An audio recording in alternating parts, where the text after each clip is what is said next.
बिस्मिल्लाहिर्रहमानिर्रहीम। अस्सलाम वालेकुम नादरीन, आप यूट्यूब चैनल देख रहे हैं। मैं इमरान खान हूँ। इनकी एक और वीडियो जारी करवाई गई लीबिया से। उसमें उन्होंने कहा जी 7 से 8 शानदार मुस्लिम ममालिक को गुज़िश्ता 20 सालों में एक के बाद एक तबाह बर्बाद किया गया। आज कोई कानून की हुक्मरानी नहीं है, जंगल का कानून है, जिसकी लाठी उसकी भैंस है और जालिम कोई और है। फिर उन्होंने नाम नहीं लिया कि ये सब किया किसने। देखिए ये ममालिक कौन से हैं। अफगानिस्तान तबाह हुआ, इराक के साथ क्या किया गया, लीबिया उन ममालिक में एक है, शाम है, फलस्तीन है, यमन है, मिस्र है, लबनान है। यही मुल्क है जहां पे ज्यादातर हालात खराब किए गए। हाँ बांग्लादेश है, लेकिन वहां पे तो उन्होंने अपना खुद अंदर से एक इनकलाब है और उन्होंने मामला सीधा किया है। बहरहाल ये ममालिक है, इनके बारे में उनका ये कहना है। अब नाम उन्होंने मुल्कों के भी नहीं लिए, जिन्होंने खराबा किया उनके भी नहीं लिए। तो खराबा किसने किया? वो कौन सी आलमी ताकतें हैं जो मुसलमान ममालिक के अंदर आके ना सिर्फ मुदाखलत करती हैं बल्कि वहां पे एक जंग छेड़ देती हैं और वहां ग्रुप्स बना के बदतरीन हालात पैदा कर देती हैं। सूडान के अंदर भी यही हो रहा है आजकल, और इसके अंदर जो इस्तेमाल हो रहे हैं वो मुसलमान ही इस्तेमाल हो रहे हैं।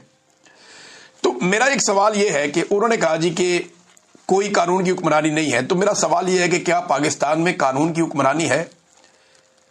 300 मुकदमा साबिक वजीर आजम के ऊपर डाल दिए गए।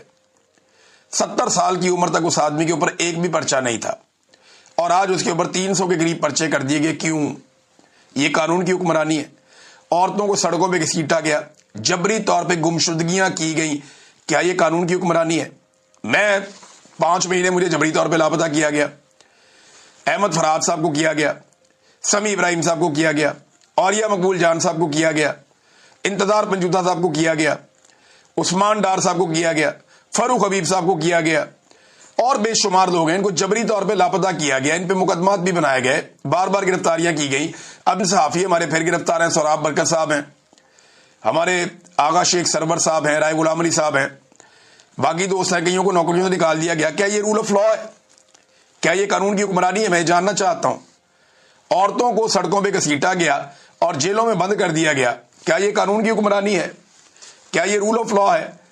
पाकिस्तान के अंदर एक जज का बेटा 2 लड़कियों को सरेआम कत्ल कर देता है और गाड़ी भी इल्लीगल, लाइसेंस भी नहीं है उसके पास, आईडी कार्ड भी नहीं है, और वो 4 दिन में घर चला जाता है। क्या ये रूल ऑफ लॉ है? क्या ये आइन और कानून की हुक्मरानी है? ये पाकिस्तान के दारुल हुकूमत के अंदर हो रहा है, रेड जोन के करीब। तो मेरा सवाल है कि वो दुनिया की बात कर रहे हैं, पहले पाकिस्तान की तो बात करें कि पाकिस्तान में कानून की हुक्मरानी है। मैं 1 लाख मिसालें आपको दे सकता हूं जो कानून की हुक्मरानी की आपने धज्जियां उड़ाई है पाकिस्तान में। फिर क्या पाकिस्तान में जंगल का कानून नहीं है? जिसको दिल किया उठा लिया, जिसकी लाठी उसकी भैंस। ये तो पाकिस्तान के अंदर माइट इज राइट। पाकिस्तान में जिसके बाद ताकत है, जो मर्जी करे, जैसे मर्जी करे, तबाही फेर के रख दिए पाकिस्तान के अंदर। नादरीन, लीबिया में क्योंकि आर्मी चीफ गए थे तो वहां से जुड़ी हुई एक और बड़ी अफसोसनाक खबर आई। उनके आर्मी चीफ का तैयारा तुर्की में गिरकर तबाह हो गया। आर्मी चीफ के बारे में कहा जाता था कि इतने अच्छे ताल्लुकात उसके नहीं है, लेकिन मैं किसी साजिश की बात नहीं कर रहा। लेकिन जो लीबिया का आर्मी चीफ है, तुर्की में उसका तैयारा गिरकर तबाह हो गया अंकारा से वापसी पर, और उसके साथ उसके कुछ और दोस्त थे, कुछ और उसके रुफका थे, वो वहां पे जाँ भाग हो गए। अब बाज लोग ये शुबा कर रहे हैं कि क्योंकि ये बैनुल-अक़वामी गेम चल रही है तो इसके अंदर एक बंदा शायद पर्दे से हटाया गया, रास्ते से उसको हटा दिया गया। कुछ लोग ये भी कह रहे हैं, लेकिन कुछ कंफर्म नहीं है। ये जब इंटरनेशनली इसके ऊपर स्टोरीज आएंगी, जो लोग, जो सहाफी इसको करीब से देख रहे हैं, जब वो इस पे बात करेंगे तो मैं चीजें आपके सामने रखूंगा। पीआईए बेच दिया नादरीन इन्होंने, ऊंची उड़ान कह कह के बेचा। कितने में? 10 अरब रुपए में। पीआईए की वर्थ क्या है जरा मैं आपको बताता हूं। ये देखें जरा, ये पीआईए की अपनी वेबसाइट के ऊपर पीआईए के पास तैयारे कौन कौन से हैं। बोइंग 777 300ER, ये 4 तैयारे हैं। फिर बोइंग 777 200ER, ये जनाब तैयारे हैं इनके पास। 1 2 3 4 5 6 तैयारे हैं। फिर बोइंग 777 240LR, 2 तैयारे ये भी हैं।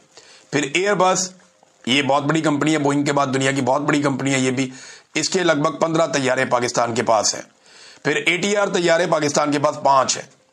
अब पाकिस्तान एयरलाइन के पास लगभग 38 तैयारे हैं, और ये 38 तैयारे पूरी एयरलाइन, उसकी गुडविल जो है 135 अरब लगा, लेकिन 10 अरब में बेच दी।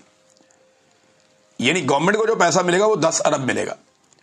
बाकी जो 125 अरब है, जो 92.75% बनता है, 92.5% जो बाकी की अमाउंट है, वो अमाउंट उन्हीं के पास रहेगी जिन्होंने खरीदा है, और वो उस पैसे को अपनी नई कंपनी यानी पीआईए के ऊपर खर्च करेंगे और उसको बेहतर बनाएंगे।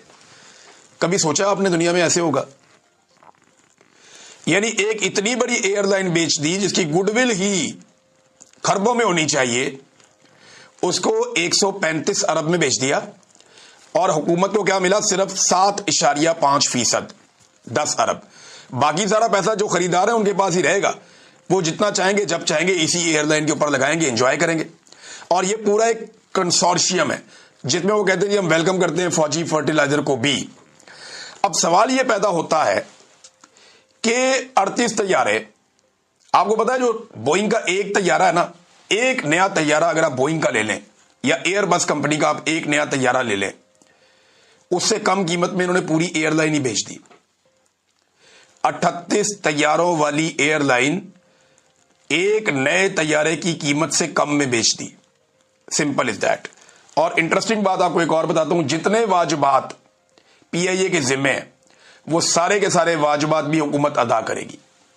सेल टैक्स वो भी माफ कर दिया, और उसके अलावा 1 साल के बाद ये जितने मुलाजमीन है सारे के सारे हुकूमत अपने खाते डाल लेगी, और 1 साल के बाद इनकी तनख्वाहें और इनकी पेंशन ये हुकूमत के जिम्मे आ जाएगी। यानी एयरलाइन दे दी, एयरलाइन का सारा बोझ अपने ऊपर ले लिया। एयरलाइन की सारी मुनाफा बख्श चीजें बेचनी कितने में? 10 अरब रुपए में। अगर इस तरह बेचनी थी ना तो दुनिया के बेशुमार लोग इसको खरीदने के लिए आ जाते। क्या इन्होंने सौदा किया है, और इन्होंने मिलकर ना आपस में बंदर बांट कर लिए, मुझे तो ऐसा दिखाई दे रहा है। पूरी दुनिया इस सौदे के ऊपर हैरान हो रही है कि इस किस्म का सौदा कौन करता है। यानी जितने में पीआईए बेची है इससे ज्यादा पैसों की तो फायरवॉल लगा ली थी पाकिस्तान में।